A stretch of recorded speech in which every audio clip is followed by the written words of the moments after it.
रात को जब मैं बिस्तर पर लेटी तो भाभी ने आकर जल्दी से मुझे स्वादिष्ट चॉकलेट खिला दी। सोते ही एक अजीबोगरीब सपना मुझे घेर लिया। एक लड़का मुझ पर मोहित हो गया। फिर हमारी शादी हुई और हम अत्यंत खुशहाल जीवन जी रहे थे। जब मैं गर्भवती हुई तो मेरी गोद भराई की रस्म चल रही थी। अभी यह मनमोहक दृश्य आंखों में था कि अचानक एक जोरदार रोने धोने की आवाज से मेरी आंख खुल गई। सामने मेरी माँ थी जो सर पीट पीट कर रो रही थी। मैं परेशानी में उठी और अनायास ही अपना हाथ पेट पर रखा तो सदमे से मेरी सांस थम गई, क्योंकि मेरा नाम प्रेम का आर्या है और यह कहानी है मेरे रूप की, मेरी पहचान की और मेरी जिंदगी के उस बवंडर की जिसने सब कुछ बदल दिया। पर मैं वहां से शुरू करना चाहती हूँ जहां से मेरी पहचान शुरू हुई। मेरे अपनों ने, मेरे चाहने वालों ने, मेरी दुनिया ने मुझे हमेशा प्यार से परी कहकर पुकारा। ये नाम सिर्फ एक निकनेम नहीं था, बल्कि मेरे रूप और मेरे स्वभाव का एकदम आईना था। मैं सचमुच एक परी की तरह खूबसूरत थी। मेरी आंखों में शरारत भरी चमक थी, गालों पर लाली थी और मेरे दिलकश अंदाज के सामने हर कोई ठहर जाता था। मेरे बाल रेशम की तरह काले और घने थे और मेरी हंसी मेरे भाइयों के अनुसार किसी मनमोहक संगीत से कम नहीं थी। मैं सबसे अलग और मनमोहक थी। मुझे यह नाम मेरी प्यारी बुआ ने दिया था, जो मुझ पर जान छिड़कती थीं और मैं भी उन्हें देखकर ही जीने का एहसास पाती थी। सिर्फ बुआ ही नहीं, मैं अपने पूरे परिवार की लाडली थी। मेरे कदमों की आहट से ही घर में खुशी की लहर दौड़ जाती थी। मैं अपने माता और पिता की सबसे छोटी और इकलौती बेटी थी। इससे ज्यादा लाड और प्यार किसे मिलता होगा। मुझसे बड़े मेरे 2 भाई थे। बड़े भाई का नाम था नक्काश और उनके बाद थे आकाश भैया। वे दोनों मुझ में अपनी जान बसाते थे और मैं भी उन्हें देखकर ही जीने का एहसास पाती थी। नक्काश भैया, जो अपनी गंभीरता की वजह से घर में कम ही खुलते थे, मेरे सामने आते ही अपने सभी रौब दाब को भूलकर एक नन्हे बच्चे बन जाते थे। आकाश भैया का मिजाज थोड़ा चुलबुला था। वह मुझे तंग भी करते, लेकिन मेरा बचाव भी सबसे पहले वही करते। हम तीनों एक दूसरे के लिए पूरी दुनिया थे। हमारे घर की कहानी भी कुछ कम भावुक नहीं थी। मेरे पिताजी अपने दादा दादी के इकलौते बेटे थे और मेरी बुआ उनकी इकलौती बेटी थी, यानी उन दोनों का कोई और भाई बहन नहीं था। पिताजी अभी 10वीं कक्षा में थे और बुआ 8वीं में, जब मेरे दादाजी ने अचानक संसार त्याग दिया। इस हादसे ने परिवार को तोड़ कर रख दिया था। उसके बाद घर की सारी जिम्मेदारी मेरे पिताजी के नाजुक कंधों पर आ गई, जिसे उन्होंने न सिर्फ बखूबी निभाया, बल्कि मेरी दादी की देखभाल में भी कोई कसर नहीं छोड़ी। सबसे बढ़कर उन्होंने अपनी इकलौती बहन बुआ को कभी भी अनाथ होने का एहसास तक नहीं होने दिया। वह खुद पढ़ते रहे और बहन को भी पढ़ाया। पिताजी ने पहले बुआ की शादी की, उन्हें उनका हक दिलाया और फिर खुद के लिए एक नेक जीवन संगिनी का चुनाव किया। यह उनकी महानता थी। यह कहानी में एक खूबसूरत मोड़ आया। बुआ ने पिताजी के लिए अपनी सबसे गहरी सहेली मेरी माताजी को चुना। यह एक असाधारण निर्णय था, जिसने हमारे पारिवारिक ताने बाने को हमेशा के लिए अनूठा बना दिया। माताजी और बुआ ने एक साथ ही शिक्षा हासिल की थी। स्कूल भी एक, कॉलेज भी एक और यहाँ तक कि उनके सपने भी एक थे। उनकी दोस्ती इतनी मजबूत और अटूट थी कि उनमें कभी भी पारंपरिक ननद भाभी वाली खटास या जलन नहीं आई। उनका रिश्ता पूरे परिवार के लिए एक मिसाल था। वे घंटों हंसती, गपशप करती और एक दूसरे के राज बताती, जिस तरह 2 दोस्त करती हैं। और जब माँओं में इतना प्यार हो तो हम बच्चों में गहरी दोस्ती क्यों ना होती। पड़ोसियों से रिश्तेदार। एक ही माला के मोती बुआ के 2 बच्चे थे, जो मेरे लिए कजिन से ज्यादा कुछ थे। दरअसल वे मेरे अस्तित्व का हिस्सा थे। बड़ा बेटा तेजस वर्मा, वह बहुत ही खड़ूस और गंभीर मिजाज का था, कम बोलता, हर वक्त गहरी सोच में डूबा रहता और उसका अंदाज किसी से भी जल्द घुलने मिलने वाला नहीं था। आशिका वर्मा, उससे छोटी, जो मेरी सबसे अच्छी सहेली, मेरी राजदार और मेरा आईना थी। आशिका और मैं जिस्म और रूह की तरह थीं। मीशा वर्मा, जो अब मीशा वर्मा ही कहलाएगी, और यह वह हस्ती थी जिससे मेरी जरा न बनती थी। हम दोनों हमउम्र थीं, मगर हमारे बीच जैसे 36 का आंकड़ा था। हम दोनों एक दूसरे को बर्दाश्त नहीं कर सकते थे और हम दोनों की यह दुश्मनी हमारे एक ही स्कूल में बहुत मशहूर थी। मैं अक्सर मजाक में कहती थी कि आशिका को मैं अपनी भाभी बनाऊंगी और हम माताजी और बुआ की ननद भाभी की मोहब्बत का रिकॉर्ड तोड़ देंगे। इस बात पर मेरे भाई तुरंत मुझे डांट देते थे कि ऐसा मजाक नहीं करते, लेकिन मुश्किल के वक्त जब किसी एक को दूसरे की जरूरत पड़ती तो हमसे अच्छा दोस्त कोई न था। हम एक ही माला के मोतियों की तरह थे, जो लड़ झगड़ कर भी एक दूसरे से अलग नहीं रह सकते थे। मेरी माताजी एक घरेलू देवी थीं, जिन्होंने न सिर्फ घर बल्कि पूरे परिवार को एकजुट कर रखा था। उनका मिजाज बेहद मधुर था और उनका मशवरा पूरे खानदान के लिए पत्थर की लकीर होता था। वह एक महान औरत थीं, जिनकी परवरिश का कमाल था कि मैं इतना लाड प्यार पाने के बावजूद बेलगाम नहीं हुई, बल्कि दूसरों का आदर करना सीखा। मेरे पिताजी एक सेवानिवृत्त बैंक अधिकारी थे और अब शहर के एक बड़े जनरल स्टोर के मालिक थे।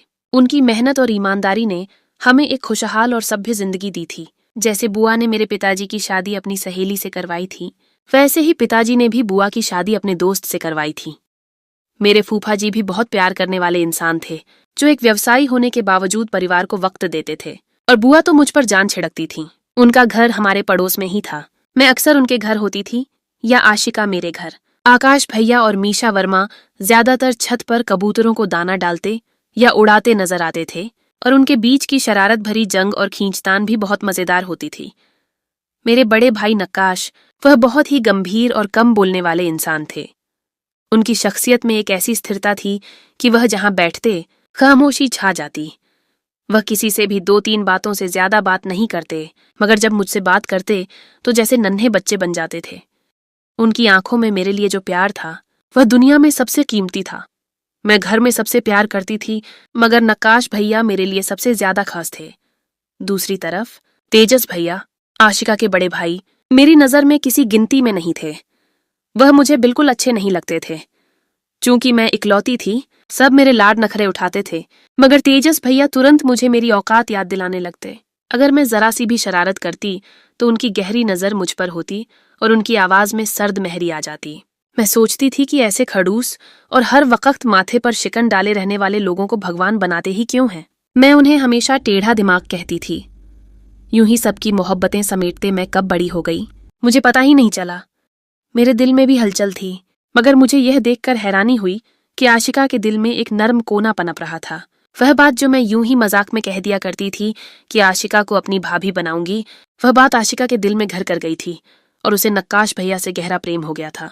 इसका इजहार उसकी खामोश नजरों और नक्काश भैया के जिक्र पर उसके चेहरे पर आने वाली शर्म से होता था। मुझे यह जानकर बहुत खुशी हुई और मैं तुरंत नक्काश भैया को बताना चाहती थी ताकि जल्द से जल्द आशिका को हमेशा के लिए हमारे घर की लक्ष्मी बना लिया जाए। लेकिन आशिका ने मुझे रोक दिया। वह चाहती थी कि अगर नक्काश भैया के दिल में भी उसके लिए कोई जज्बा है तो वह खुद उसका इजहार करे और फिर कोई रिश्ता बने। वह इज्जत और मोहब्बत दोनों के इंतजार में थी। मुझे यह बात सही लगी और मैं खामोशी से इंतजार करने लगी और दिल ही दिल में उनकी जल्द शादी की दुआएं मांगने लगी। मैं इंतजार कर रही थी कि कब नक्काश भैया और आशिका के रिश्ते की बात होगी, मगर भैया ने जो एक दिन बात की, उसने मेरे और माताजी के पैरों तले से जमीन निकाल दी। भैया ने हमारे सिरों पर जैसे बम ही फोड़ दिया था। हुआ यूं कि हमें माताजी के मायके यानी हमारे ननिहाल से शादी का निमंत्रण आया। माताजी की भतीजी की शादी थी। निमंत्रण मिलने पर सब हैरान तो थे ही, लेकिन सबसे बड़ी हैरानी की बात यह थी कि हमारे मामा और मामी खुद निमंत्रण देने आए थे। वह मामा जिन्होंने बरसों हमारी माताजी का चेहरा तक नहीं देखा, उन्हें अचानक अपनी बहन की याद कैसे आ गई। सबके लिए यह एक बड़ा सवाल था। हमारे घर में एक अजीब सी अफरा तफरी और अनिश्चितता छा गई। माताजी और मामा दोनों सौतेले भाई बहन थे। पिता एक था, मगर माहें अलग। मैं अक्सर माताजी से उनके ननिहाल के बारे में पूछती और वह मुझे टाल देती थी। मुझे भी दूसरे बच्चों की तरह छुट्टियां अपने ननिहाल में गुजारने की ख्वाहिश थी, मगर मैंने कभी अपने ननिहाल के किसी रिश्तेदार को नहीं देखा था। वह हिस्सा माताजी की जिंदगी का एक बंद दरवाजा था। जब मैं थोड़ी समझदार हुई तो माताजी ने मुझे एक राज बताया। बरसों पहले उनके पिता मेरे नाना जी ने मेरी नानी जी से शादी कर ली। हालांकि वह पहले से शादीशुदा थे और एक बच्चे के बाप भी। माताजी ने बताया कि नाना जी को नानी जी से प्रेम हो गया था। उनकी पहली शादी परिवार की रीति रिवाजों के अनुसार जबरदस्ती परिवार में ही कर दी गई थी, जिसमें कोई भावना नहीं थी। नाना जी काफी रंगीन मिजाज थे और उनकी रातें अक्सर कोठों पर गुजरती थीं। वहीं एक कोठे पर उन्होंने मेरी नानी जी को देखा। नानी जी हालात के सितम से वहां पहुंची थीं। नाना जी ने उन पर दिल हार दिया और उन्हें मुंह मांगे दामों में खरीदकर सादी से शादी करके घर ले आए। थोड़ा हंगामा हुआ, मगर फिर सब सामान्य हो गया, क्योंकि परिवार में एक पारंपरिक पत्नी के अलावा अस्थायी पत्नियां रखने का रिवाज था। लेकिन नाना जी और नानी जी का प्रेम सच्चा था और खत्म होने वाला नहीं था। वह एक दूसरे के लिए जीते थे। फिर मैं माताजी पैदा हुई। मेरे पैदा होते ही परिवार में फिर से एक जंग छिड़ गई थी। नाना जी डटे रहे। जब मैं थोड़ी बड़ी हुई तो हर व्यक्ति को मुझसे नफरत करते देखा। सब कहते, यह एक वेश्या की बेटी है, वह डायन है जो बसा बसाया घर खा गई। मेरे मामा, जो नाना जी की पहली पत्नी से थे, वह बचपन से ही मुझसे सख्त नफरत करते थे। मैं छोटी थी तो मुझे बिना वजह मारते चारपाई से फेंक कर चले जाते। जब मैं बिलख बिलख कर रोती तो नाना जी गुस्से में 2-4 मामा को लगा देते और यहीं से उनके दिल में मेरे और नाना नानी के लिए नफरत बढ़ती ही चली गई। इन नफरतों में मैं बद्दी होती गई। मेरे पिताजी, जो उस वक्त मेरे मामा के दोस्त थे, मेरे लिए एक ढाल थे जो मुझे हर किसी की नफरत से बचाते थे। लेकिन फिर एक दिन सब कुछ छिन गया। मेरे माता और पिता, नाना नानी का एक सड़क हादसे में देहांत हो गया। मेरी दुनिया उजड़ गई, मैं तन्हा हो गई थी। कुछ दिन बाद मैं सदमे से संभली तो वह नफरतें मुझ तक पहुंचने लगीं जो पिताजी और माताजी मुझ तक पहुंचने से रोकते थे। मेरी ढाल बनने वाले जा चुके थे और मैं सौतेली माँ और सौतेले भाई के रहमो करम पर आ गई जो बरसों की नफरत का लावा मुझ पर उंडेल रहे थे। मैं उन दिनों 10वीं की परीक्षा देकर नतीजे का इंतजार कर रही थी। मेरी सौतेली माँ ने एक पारंपरिक सौतेली माँ की तरह मुझ पर जुल्म की शुरुआत घर का काम काज करवाने से की। मैं गधों की तरह काम करती और बदले में मुझे गालियां भी मिलती थीं। सौतेला भाई, जो बचपन में मुझे थप्पड़ नहीं मार सका था, अब वह आते जाते मुझे मारने लगा। मैं रो धोकर चुप हो जाती क्योंकि मेरे पास कोई दूसरा सहारा नहीं था। मैट्रिक का रिजल्ट आया तो मैंने कॉलेज में दाखिला लेने की बात की, मगर सौतेले भाई ने पैसे देने से इनकार कर दिया और सौतेली माँ ने कहा, तुझे घर के कामकाज से नहीं भागने दूंगी। ऐसे में मेरी बुआ, जो अब रिश्तेदार बन चुकी थी, ने मेरी मदद की। उनके पति, मेरे पिताजी की भी माली हालत ठीक नहीं थी, मगर जब बुआ ने उनसे बात की तो उन्होंने मेरा दाखिला बुआ के साथ ही कॉलेज में करवा दिया। कॉलेज जाने के बाद भी मेरी मुश्किलें खत्म न हुईं। वही सुबह सवेरे उठना, घर की सफाई, नाश्ता, कॉलेज, वापसी पर खाना बनाना, कपड़े धोना और फिर रात के खाने की तैयारी, यही मेरी दिनचर्या थी जो मुझे थकान से चूर कर देती थी। पढ़ाई का वक्त नहीं मिलता था और यही वजह थी कि मैंने कॉलेज 3rd डिवीजन में पास किया जबकि बुआ ने 1st डिवीजन में। कॉलेज खत्म हुआ तो फिर से घर के कामों में लग गई। इन्हीं दिनों बुआ की शादी हुई। लगभग 1 साल बाद मेरी सौतेली माँ ने मेरी शादी अपने बड़े भाई से तय कर दी, जिसकी मेरी उम्र की 6 बेटियां थीं और जिसकी 2 पत्नियां हिंसा सहते सहते मर गई थीं और 1 तलाक लेकर जा चुकी थीं। मेरी जालिम माँ मुझे इस नर्क में धकेलना चाहती थी। मैंने हर मुमकिन तरीके से विरोध किया, मगर कोई सुनने वाला न था। मैंने शादी से 1 दिन पहले बुआ को फोन किया और मदद की गुहार लगाई। अगले ही दिन वह अपने पति, मेरे पिताजी और पुलिस को लेकर हमारे घर आ गईं, जहां मेरी जबरदस्ती शादी करवाने के जुर्म में सौतेले भाई और उनकी माँ को गिरफ्तार करवा दिया गया। मैं बुआ के साथ उनके घर आ गई। भगवान बख्शे मेरी दादी सास को, वह भी उन दिनों जीवित थीं। उन्होंने और बुआ के पिताजी ने मिलकर फैसला किया कि मेरी शादी मेरे पिताजी, जो उस वक्त मेरे सौतेले भाई के दोस्त थे, से करवा दी जाए। उन्हें भी कोई एतराज नहीं था, सो हमारी शादी हो गई।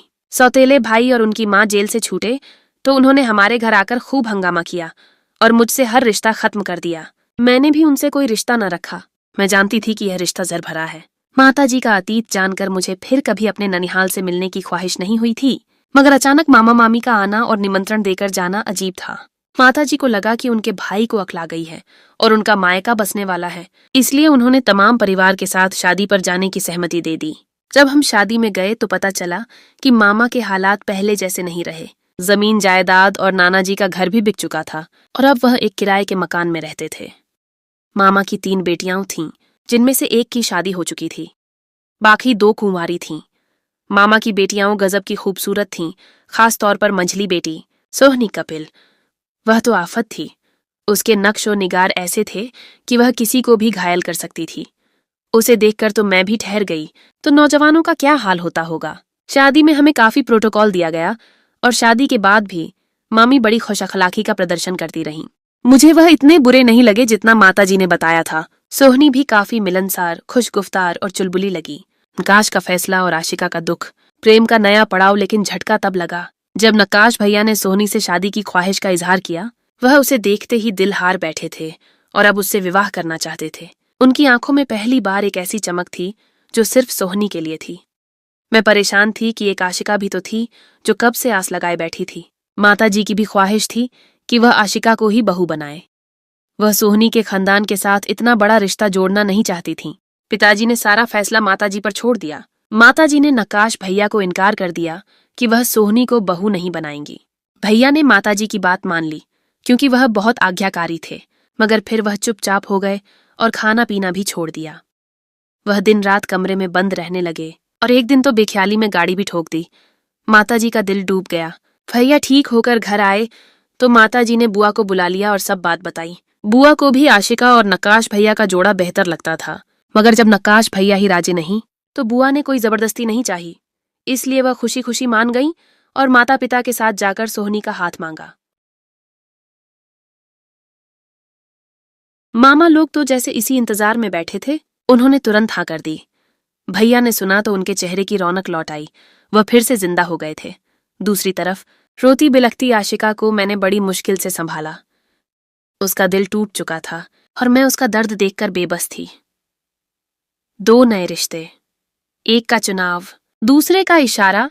घर में शादी की तैयारियां शुरू हो गईं और हम सब नाखुश होकर भी नक्काश भैया की खुशी में खुश थे।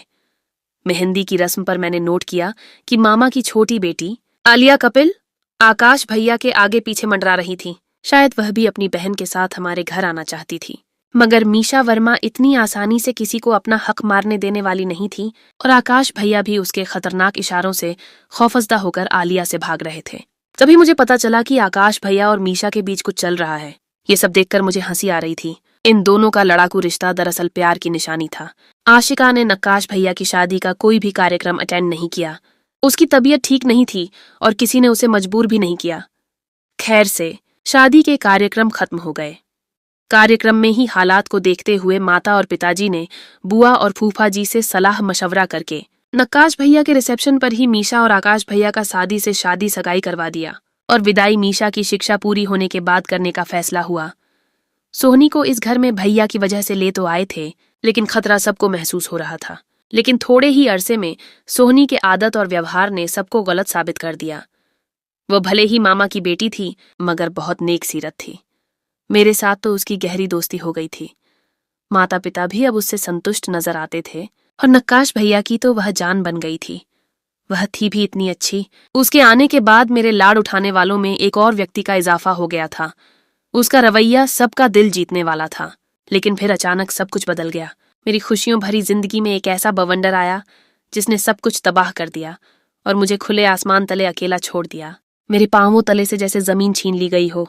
मेरी जिंदगी में ऐसी क़यामत आई थी जिसने मुझे कहीं का नहीं छोड़ा था। सोहनी भाभी मुझे रोज रात को दूध का ग्लास देती थीं और फिर मेरे बालों में उंगलियां फेरकर बिल्कुल बच्चों की तरह सुलाकर जाती थीं। उनके हाथ से दूध पीने के बाद मुझे नींद भी बहुत अच्छी आती थी। वह रात को मुझे माँ की तरह प्यार करती। एक दिन सोहनी भाभी मेरे कमरे में आईं तो वह दूध नहीं लाई थीं, बल्कि आज वह मेरे लिए चॉकलेट लाई थीं। मैं चॉकलेट देखकर बच्चों की तरह खुश हो गई। सोहनी भाभी मुझे चॉकलेट खिलाकर चली गईं और मैं सोने के लिए लेटते ही सो गई। मैंने नींद में एक सपना देखा। वह बहुत ही अजीब सपना था। मैंने देखा कि एक लड़के को मुझसे बहुत ज्यादा प्रेम हो गया है। वह लड़का ऊंचा, लंबा और दिलकश व्यक्तित्व का मालिक था, लेकिन बहुत चाहने के बावजूद मैं उसका चेहरा नहीं देख पा रही थी। उस लड़के की और मेरी शादी हो जाती है और फिर मुझे भी उससे प्रेम हो जाता है। हम दोनों एक साथ बहुत वक्त गुजारते हैं और बहुत खुश होते हैं। फिर एक दिन पता चलता है कि मैं गर्भवती हो गई हूँ। ये खबर सुनकर मैं और वह लड़का बहुत खुश होते हैं और फिर मेरी गोद भराई की रस्म चल रही होती है कि अचानक शोर शराबे और रोने की आवाज से मेरी आंख खुल जाती है। मैं एकदम जाकर उठ बैठी तो देखा सामने मेरी माताजी बैठी रो रही थीं। मुझे समझ ना आया कि वह क्यों रो रही हैं, और जब मेरा हाथ मेरे पेट पर लगा तो मेरे पांवों तले से जमीन निकल गई, क्योंकि मेरा पेट फूला हुआ था, वैसा ही जैसा अभी कुछ देर पहले मैंने सपने में देखा था। मेरे एक तरफ डॉक्टर खड़ी थी, जिसे जाने कब बुलाया गया था मुझे पता ही न चला, और उसने जांच करके जो खबर सुनाई वह बिजली बनकर हम पर गिरी। उस डॉक्टर ने बताया कि मैं मां बनने वाली हूं। ये कैसे मुमकिन था? वह डॉक्टर झूठ बोल रही थी, झूठी रिपोर्ट दिखा रही थी। मैंने तो कभी किसी को अपने करीब नहीं आने दिया। मेरी माताजी ने अपना सिर पीट लिया और मुझे अपनी परवरिश याद करवाने लगी। मैंने उन्हें बताना चाहा कि डॉक्टर झूठ बोल रही है, मगर माताजी मेरी कोई बात सुनने को तैयार नहीं थी। उनके चेहरे पर नफरत की परछाई थी जो मुझे तोड़ रही थी। थोड़ी देर में सारे घर को मेरे बारे में पता चल गया। वह लोग जो मुझ पर जान छिड़कते थे, एकदम से उनकी आंखों में मेरे लिए नफरत आ गई थी। मैं सबको यकीन दिलाते दिलाते थक गई, लेकिन कोई मेरी बात सुनने को तैयार नहीं था। माता पिता को यह फिक्र खाए जा रही थी कि बदनामी अलग होगी और कोई मुझसे शादी भी नहीं करेगा। माताजी मुझसे यही पूछती रहती थीं कि वह कौन है जिसके साथ मैंने गलती की है, लेकिन मैं क्या बताती, मैं खुद कुछ नहीं जानती थी। सबकी बातों से कुछ ही दिनों में मुझे यकीन हो गया कि मैं सच में गर्भवती हूँ। मेरे जिस्म में होने वाली अजीबोगरीब तब्दीलियां मुझे उसी तरफ इशारा कर रही थीं।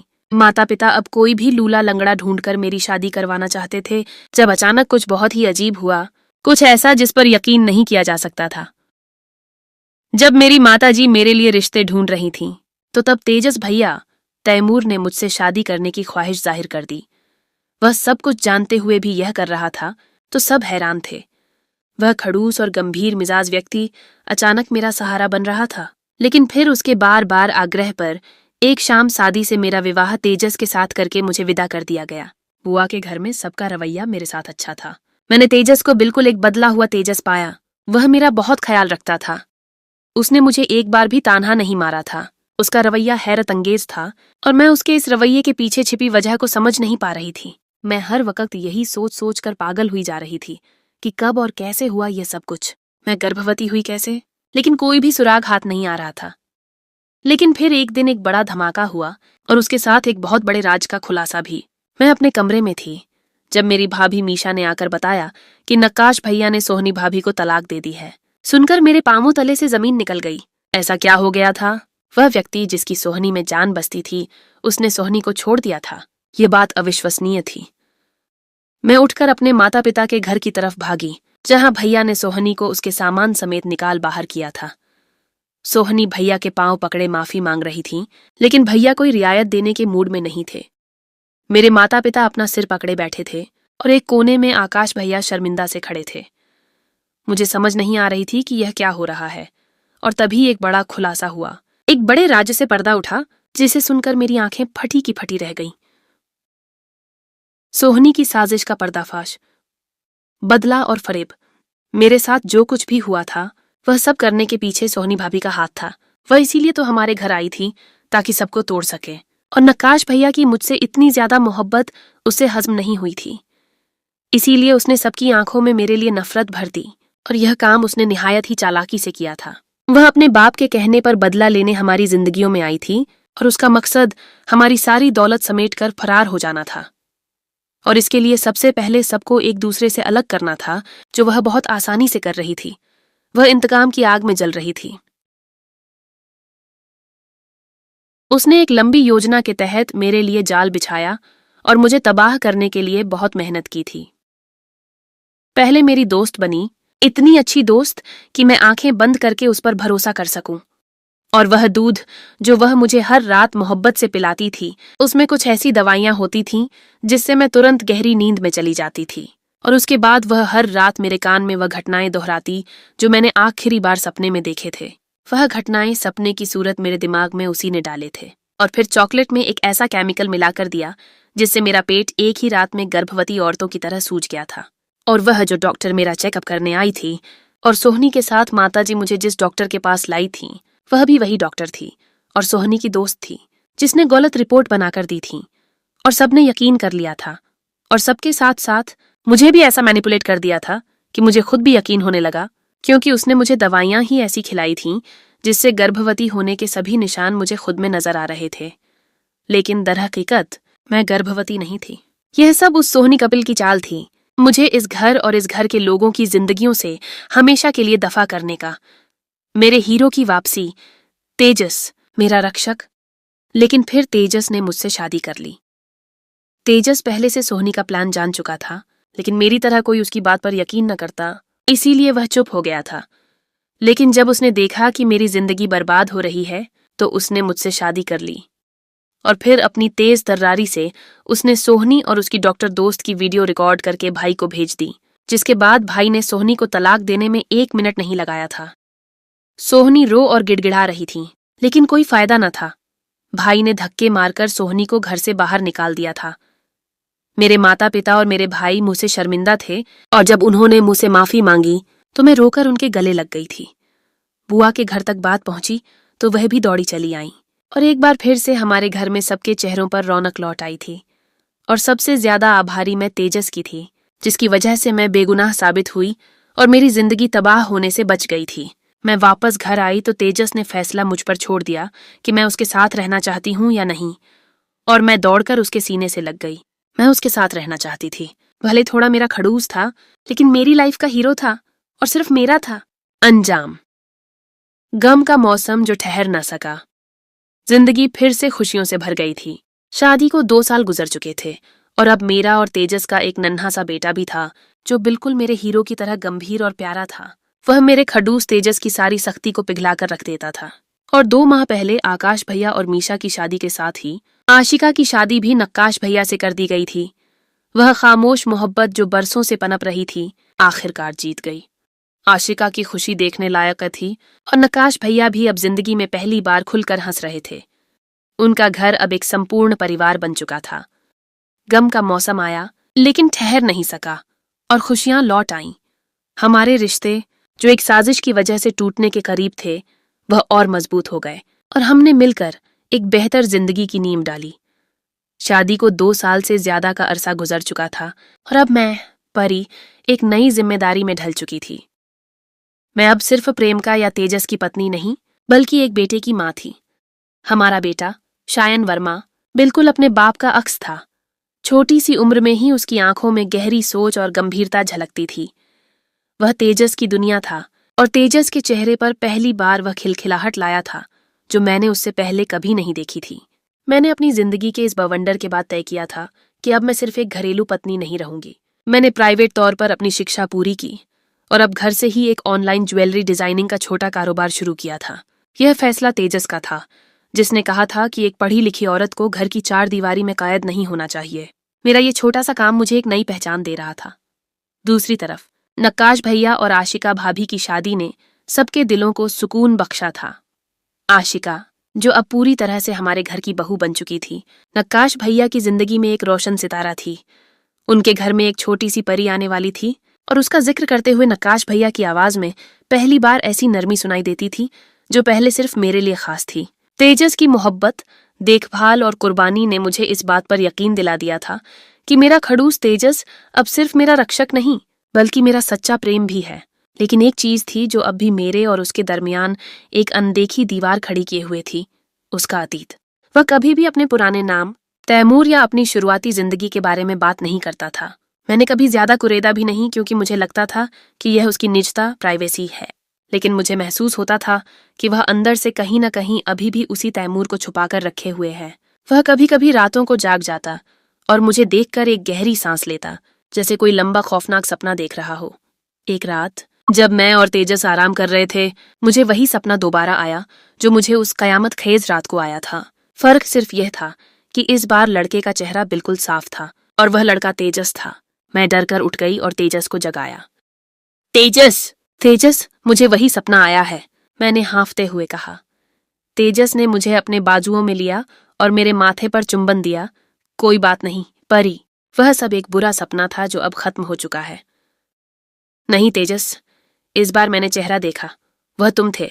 मुझे समझ नहीं आ रहा कि यह सब क्या था। सोहनी ने क्यों कहा कि वह सपना मेरे दिमाग में डाले? क्या यह सच में मेरे अचेतन मन, सबकॉन्शियस में चल रहा था? तेजस गहरी सोच में डूब गया और एक लंबी खामोशी के बाद बोला, परी, कुछ राज अतीत के कब्रिस्तान में ही अच्छे लगते हैं। क्या तुम्हें मुझ पर विश्वास नहीं? विश्वास है, मगर एक अधूरी गुत्थी मुझे अंदर ही अंदर खाए जा रही है। मैं सब कुछ जानना चाहती हूँ। आकाश भैया और मीशा भाभी की शादी के बाद भी उनकी शरारत भरी जंग जारी थी। अब उनकी लड़ाई ने एक नया मोड़ ले लिया था। मीशा हर वक्त आकाश भैया के कबूतरों को दाना डालने से रोकती थी, जबकि आकाश भैया मीशा के सोशल मीडिया के ज्यादा इस्तेमाल पर ताने देते थे। लेकिन उनके इस झगड़े में भी एक गहरी मोहब्बत छिपी थी और अब तो उन्होंने बुआ के घर की छत पर एक छोटी सी कॉफी शॉप बना डाली थी जहां सिर्फ हम परिवार वाले ही जमा होते थे। एक दिन हमारे इस कॉफी शॉप में बुआ ने एक नई मेहमान का परिचय कराया। वह थी बुआ के भाई की बेटी, यानी हमारी नई कजिन डॉक्टर अलीना। परी बेटा, यह अलीना है। यह अभी अमेरिका से अपनी MBBS की शिक्षा पूरी करके वापस आई है और शहर के सबसे बड़े अस्पताल में काम कर रही है।